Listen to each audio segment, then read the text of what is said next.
Depends on your definition of always. I decided in college. I worked for my college paper, my campus paper. There was a point in college when I started paying way more attention to the paper than my grades, and that's when I think I knew that I knew what I wanted to do. So yeah, but I've always been a writer. I've always been a storyteller. Since, I mean, I can remember discovering my parents' typewriter, because I'm old enough that my parents had a typewriter, when I was like 5 or 6 years old, and like writing a little story about the Teenage Mutant Ninja Turtles on it, right? I mean, like things like that. And like I always knew I wanted to write stories. And journalism is a thing where you get to tell stories for a living, and that's all I ever wanted to do. So I've been a reporter at WSHU for about 8 years. Started as general assignment. Covering your basic kind of spot news, the bread and butter stuff of reporters. Over time, developed my beat. I'd say I've figured out pretty quickly that what I like doing is the strange and unusual. I like quirky stories. So I gravitated towards things like roadside attractions, historical oddities, and I started a show called Off the Path. That's been running for about 7 years now. And Off the Path is it's a fun show that's not always, you know, sometimes it might get a little serious, but in general, we're pursuing things that are interesting and looking at history through a different lens. The other side of my work is that, you know, I was my first couple of weeks as a working reporter, I covered the Sandy Hook Elementary School shooting. And that's the flip side of what I do, and that's really defined a lot of my career since then. A lot of the work that I've done, I've had that in mind, in lens. It's informed who I am as a reporter. And a couple of years ago, we put out a single release podcast called Still Newtown that marked 10 years since the shooting.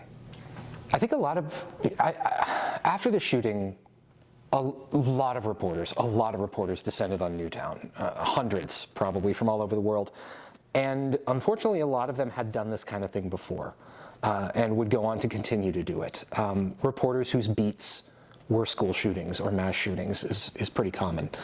I saw how they worked, and I think, in a way, understandably, reporters who do that kind of work can become very callous. They can become cold and a little emotionally detached. I was not in that position. This was my first. I was 28 years old. I was just out of grad school. And I had never covered a big story before.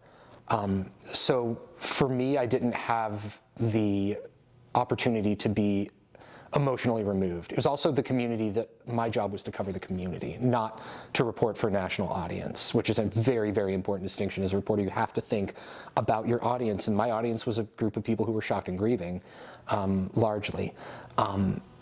And it taught me to care for the people I'm interviewing, which I always have. Not in like a I'm going to hold your hand like a Barbara Walters, you know, Oprah Winfrey thing, necessarily. Nothing wrong with that, but I respect the people that I'm talking to. I respect them for talking to me. We don't pay people to sit down and talk with us. They're giving us their time for nothing, right? And they have a story to tell. And there's a reason that they want to sit down and talk with us. And it's always informed my thinking is I'm always very grateful that anybody gives me as a reporter the time of day, right? Like, yeah, I'm just gonna do this for nothing. I'm just gonna sit down and talk to you for no reason. Even on something incredibly difficult, right? And it's made me respect the people that I speak with, which some reporters, you know, there's different words for people like that, right? We call them sources, or we call them guests sometimes. I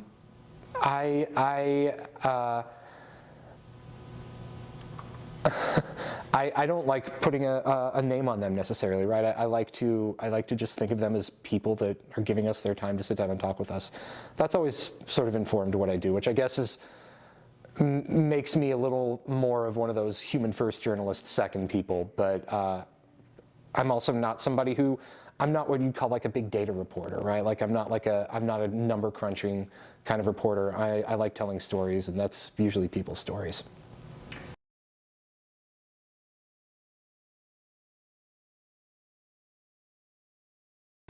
Care and be interested in everything. Those two things, and those are related. Care about every story you're doing, even if it's something small. So like at WSHU, we have little news bite stories, right? They're only like 60 seconds long, and there's kind of a tendency to treat those as, we're not going to put that much effort into them. No, put effort into that.